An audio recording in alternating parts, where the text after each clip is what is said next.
Raider Nation, what's going on? You're watching the Raiders Report, and we're hitting you here with some breaking news. The Las Vegas Raiders have released defensive end Carl Nassib.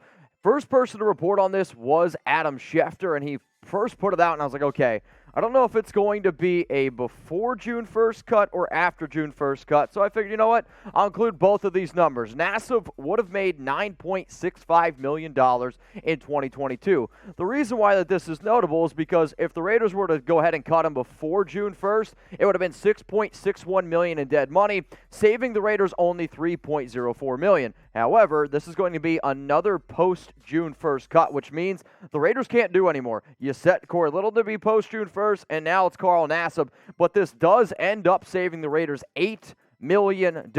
They do not have it now. They will get it after June 1st, and it's only going to be a $1.65 million in dead money for this season. So let's go down to the comment section right now, and I want to know, what's your one-word reaction to the Raiders letting go of Nassib? I know a few days ago, maybe it's even a week, free agency's got my mind all cloudy thanks to Jeremy Chuggs.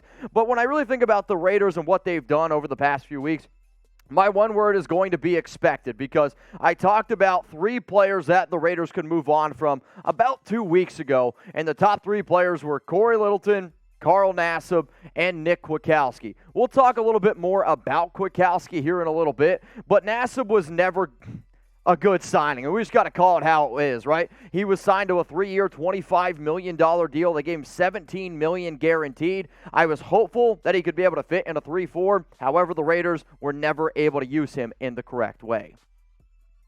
The Raiders have moved on from Carl Nassib, saving $8 million. It's going to be a dead cap hit of $1.65 this free agency. However, thanks John Gruden, thanks Mike Mayock, it's also going to impact the Raiders next offseason as well. Why? Because with the Raiders having to move Nassib's contract the way that they did already 2 times since he was signed in that 2020 offseason, it's also going to be a $4.96 million dead cap hit in 2023. So essentially, the $1.65 million dead cap hit this season and almost $5 million next season.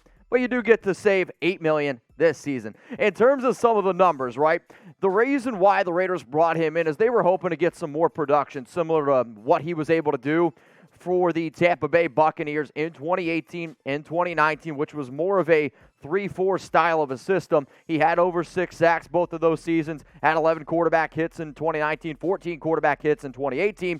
2020 wasn't a good fit in Paul Guenther's system. However, I don't know if anybody's a good fit in Paul Guenther's system. Had 28 tackles, 2.5 sacks, 9 quarterback hits. Last season, played at times, I was a little bit more hopeful that, okay, with Patrick Graham coming in, maybe if the Raiders decide to keep him, it might actually be worth it. But 21 tackles last year, 1.5 sacks, 4 QB hits. When you look at some of his numbers from a PFF standpoint, I've always thought that Nassib did an okay job, and sometimes people ripped on him a little bit more. Was he ever worth the money? No, of course he wasn't.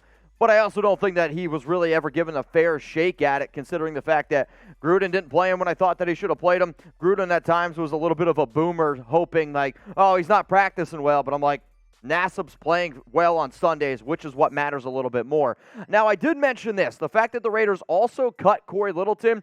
That is important for the Raiders, for free agency, for their salary cap implications, because both Littleton and Nassib are set to be released after June 1st. Littleton and Nassib can both now sign with an NFL team in free agency. Essentially, the Raiders are doing something good for those players. And then that $11.75 million, and then Nassib's $8 million, whatever 11.75 is and $8 million, you guys can do the math at home. That's how much money the Raiders are going to have after June 1st. So more, though, dead money that's going to have to be taken on between Nassib and Corey Littleton in 2023. You're looking at somewhere about $15 million in dead cap hit next season. So the fact that you can only cut 2 players post-June 1st means what exactly is going to happen for somebody like Nick Kwiatkoski, because those were the 3 players.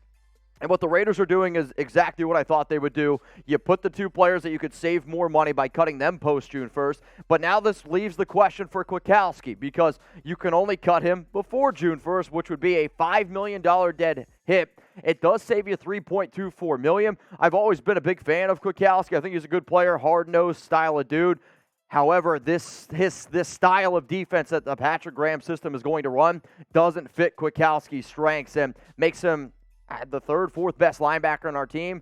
To pay him that much money, 8.3, it is a lot of money. So let me know, y'all, down in the comments section. Type that Y for yes, or I want you to go ahead and type N for no. Let me know what you're thinking. Let me know what you got going on inside of that noggin. Will the Raiders cut Nick Kwiatkoski? I promised you last night when we were live, I promised you for the last 365 days, if Raiders news happens, I'm going to keep you up to date. I don't care if it's at 6:30 in the morning, right when I get up, like the Raiders going out and signing Bilal Nichols. I got you covered. We also got you here with this cutting news as well of Carl Nassib. If you like Raiders videos, if you're just looking for free content, we're the YouTube channel for you. There's a reason we are slowly approaching 110,000 subscribers, because at the end of the day, man, we are built different. So if news comes out like the Raiders moving on from Nassib, I'm going to get you a video. We're also going to be going live a little bit later on the Raiders Report today, breaking down NFL free agency, because the new year starts at 4 p.m. Eastern time. I know people are a little bit nervous, like, oh my goodness, the Raiders haven't done anything, and the AFC West is just going bananas. Be patient. Just be patient. That's all I got to say. So with the Raiders moving on from Carl Nassib, I woke up this morning, and Las Vegas was at $29 million in salary cap space. You go out, you get Bilal Nichols, you're going to pay him essentially, like, I haven't seen the exact contract layout. Let's say you split the money in half. You're going to be paying him around $5 million.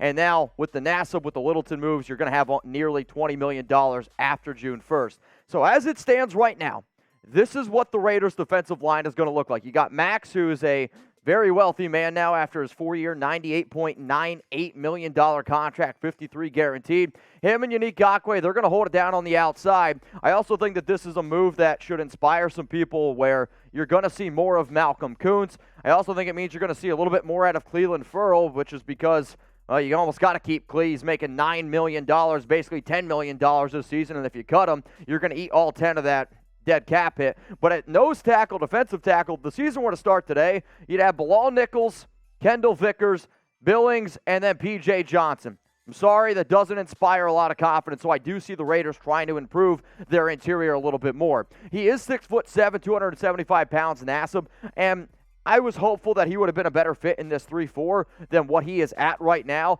I am happy the Raiders decided to move on, though it still sucks how bad the Gruden and Mike Mayock regime was, which we'll talk about here in a little bit. But if you guys don't already know this, we're also on Rumble, and I want to tell people about that. So if you guys could, go ahead, grade the release of Carl Nassib, A, B, C, D, or F. Let me know down in the comments section. I'm going to give it an A because I expected it to happen. If you guys are looking for more uncut news, rumors, if you want more Raiders videos, go ahead and give us a follow on Rumble as well. It is rumble.com/Raiders Report. And again, it's just a growing platform. I'm doing everything I possibly can to make sure that you guys have more news, more rumors, more content at your fingertips. And I hate losing. And we're getting our freaking butts kicked here between all the other chat sports channels going on. I mean, look at Chiefs. I mean, I get what a Chiefs fan is. They probably love Rumble. But 516 followers compared to the Raiders Report, which when I started yesterday was ranked almost dead last out of all of our NFL channels. Man, that's not good. What does that do when I can call up Rumble on the phone? They're like, wait a minute, I thought you said Raider Nation likes to get down. They do like to get down. So don't let me down. Go ahead, give Rumble a follow at rumble.com/Raiders Report. Some of the news that happened bright and early this morning, which I was breaking down from my home. I was a little bit worried Chuck was going to come in and be like, dude, why aren't you giving me attention? But Nichols agreed to a 2-year, $11 million deal with $9 million of that guaranteed. He's a versatile defensive tackle. Personally, I think he's built a little bit more to be a pass rusher.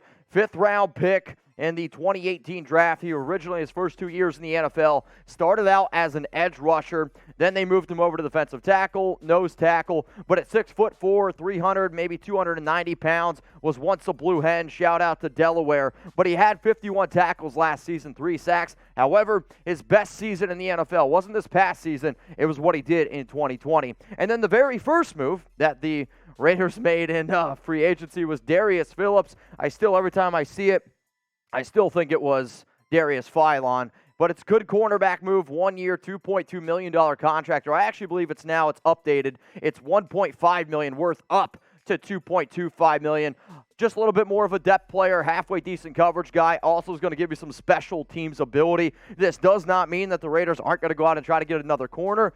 The name that I want you guys to keep in mind today, James Bradberry. I know there was a lot of rumors on Instagram, Twitter yesterday around James Bradberry. I believe that if the Giants do release him, the Raiders will be the team that is most interested. And if there is a trade that goes down today for the Silver and Black, it will involve Giants cornerback James Bradberry for either a 4th or a 5th round pick. As always, if you guys want to stay up to date even more around the Raiders, go ahead, give me a follow on IG. Hit me up on Twitter at MitchellRens365. I've recently noticed that my Twitter following has surpassed my IG following, and I just think that's because there's a lot of Twitter trolls out there. Hopefully the Raiders go ahead and do something, and hopefully you guys are staying up to date. We'll be going live here in a little bit later, 2 p.m. Central, so that's 3 p.m. Eastern. I'll get it together. It's been a long week. Much love to the nation, and best of luck to Carl Nassib. We'll always wish him the best.